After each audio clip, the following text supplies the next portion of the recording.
করতে থেকেছে।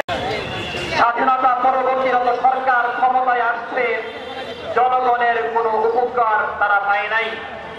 জনগণ যদি তাদের মাধ্যমে দুর্নীতি, খুন খারাপি চলতে থাকে, তা প্রশ্ন ইসলামী আন্দোলন সিটি নির্বাচনে আহত হওয়ার পরে ওই দিন কেন তারা আন্দোলন করার আগে উসমান ইবনে আবি তালহা রাদিয়াল্লাহু তাআলার কাছে তখনও তিনি মুসলমান হন নাই করেছেন। উসমান ইবনে আবি তালহা তিনি ভেবেছিলেন ওনার হয়তো দাবি না দেওয়ার প্রতিবাদ হয়ে প্রকম্পিত হয়ে গেছে।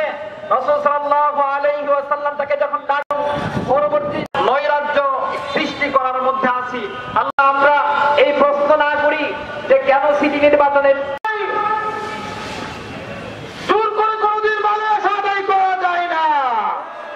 ভালোবাসা আদায় করতে হলে একমাত্র ভালোবাসা।